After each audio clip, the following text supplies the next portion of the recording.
Oui,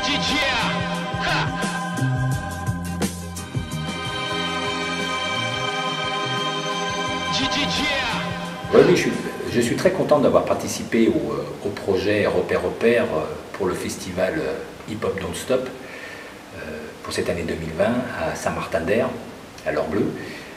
Parce que repère, oui, il y a la notion de repère aussi historique en ce qui concerne l'émergence d'une esthétique qui était nourrie par la danse hip-hop, et ça depuis maintenant, ça va faire 38 ans, je veux dire 40 ans, mais pas très loin quand même, on va dire à 3 ans près.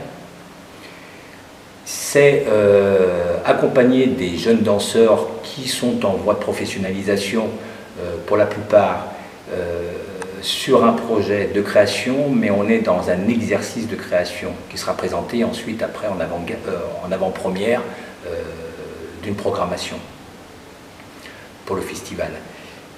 C'est d'emmener une direction artistique avec un propos. Celui-ci, ça a été autour du système financier qui administre nos vies, qui régit nos vies, qui crée aussi des inégalités sociales.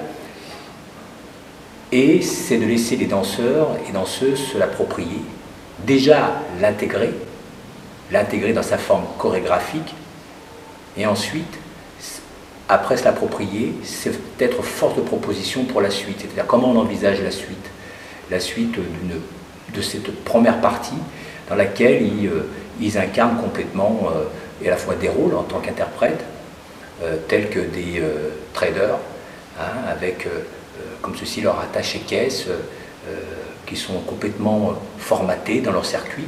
Et d'ailleurs, moi ça me rappelait les années 90, lorsque j'ai commencé à voir des jeunes danseurs, effectivement issus même du hip-hop, habillés complètement justement en costard, cravate, et puis avec leur PC portable comme ceci. Ils avaient l'air vraiment d'hommes d'affaires, d'hommes d'affaires comme ceci. C'était intéressant.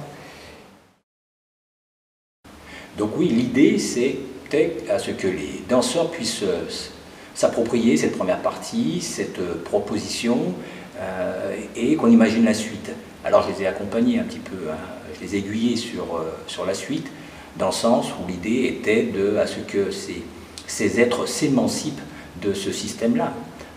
Et il se trouve que quand même, que les danseurs et les danseuses sont imprégnés d'un langage quand même qui est le hip-hop.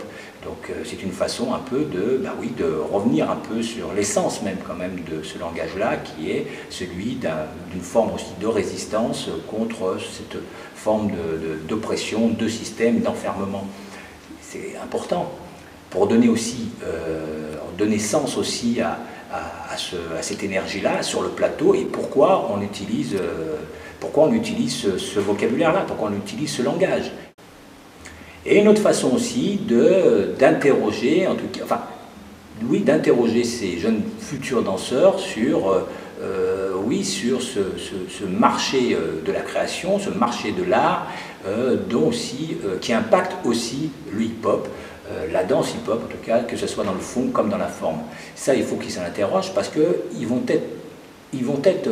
porter aussi cette danse-là qui n'est pas,